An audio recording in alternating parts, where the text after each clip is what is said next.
I want to thank you all for coming back. This is another video. This is Speed Life 301. I know I've been gone for a while, but I want to come back and get you all up to date on what's been going on with the Corvette. It's been down for a while, been out of town, but hopefully we can get things going.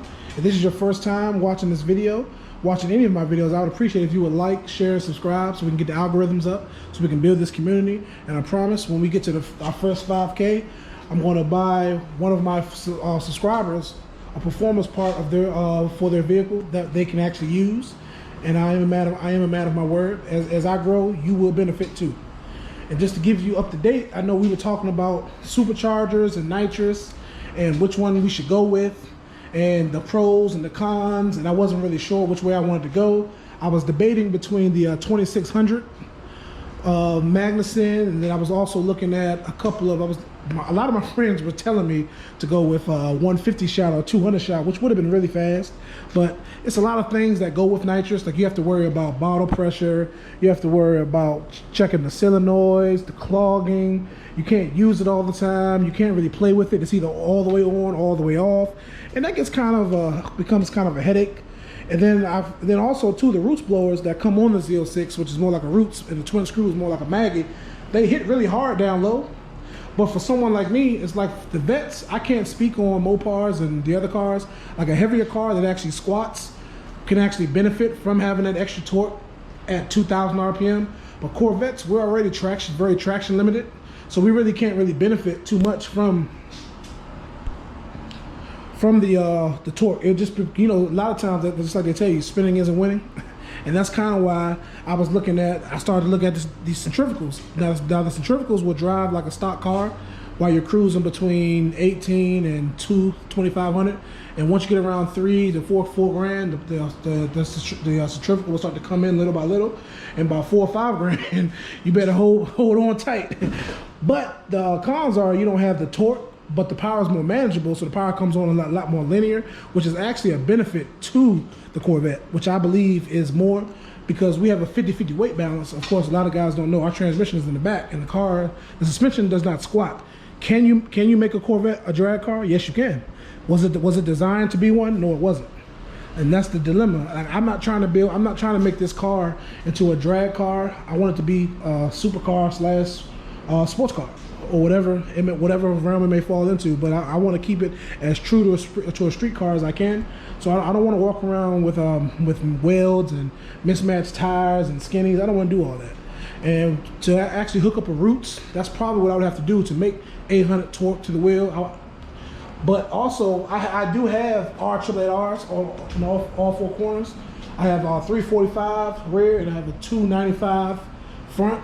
The 345s actually hook up pretty well. Now, when the temperature is about 50 degrees and below, first gear is useless. Second gear sometimes is questionable. But when it's like 75 degrees and up, the car will dead hook, believe it or not, once the tires get warm. And also, just to give you up to date, the car does have a heads and cam prior to what I made my choice with. And I will make a full video, go over everything that has been done to the car, because I know it's a lot that has been done, so I can get all you all caught up on everything. And I have a lot more bigger plans coming up for the car. And I'm not quite sure exactly what other car I want to add to the channel, but I definitely want to get you all caught up on what's going on with Becky and everything that's on the car. And I'm just glad to be here. I mean, the one thing I don't like, what I see in the community a lot, there's a lot of people hating on each other and talking trash about each other. I don't believe there's no need for that. I believe there's enough room for everybody to eat. There's enough room for everybody to support each other. There's money out here for everybody. I think we all can be in one boat and just support each other, and we all can help each other grow. That's the way I feel. But some people get too big-headed. They don't want to respond to your comments. They don't want to race you, and it just shows who they really are. Like, I'm not like that. Like, I'm never too big for anybody. If you want to talk to me about anything, about life, business, finances, investments, car mods, I don't care if you don't even have a Corvette. I'll talk to you because I know what it's like to be that guy. A lot of people, they start getting up into the subscriber count. They feel like they're too big to talk to the little people, which is what I don't like. And you kind of turn people off like that. Like, I don't feel like I'm too big to talk to anybody. If you have a problem, I will answer your question. I don't care if it's 1 o'clock at night. You want to talk? You want to go for a ride? I'm here for you. But back to the car. The choice that I went with, I think you all will actually like it. And I know a lot of guys talk about the Corvettes and stuff. I know I have a long way to go.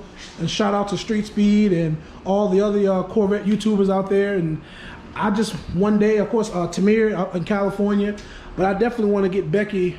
When people talk about best Corvettes on the internet, I definitely would like Becky to be in that running someday. I've put a lot of hard work, blood, sweat, and tears into this car.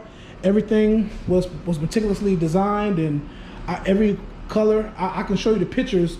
Everything, I try to keep everything true to form and color matched, and so it wouldn't be too much, but I have pretty much designed this car inside and out to the color scheme that I wanted it.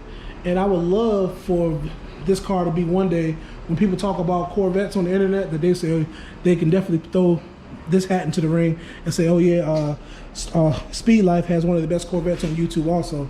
But that's a long way from now.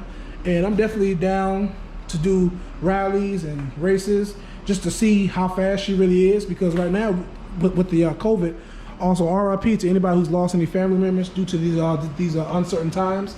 The tracks are closed right now, so we don't really have the races. We don't really have anywhere to go. And I know I'm not really advocating street racing at all, but it's like, what do they want us to do? They don't want to open up the tracks, but they don't want us to street race. They have to, at some point, they gotta make us with a compromise.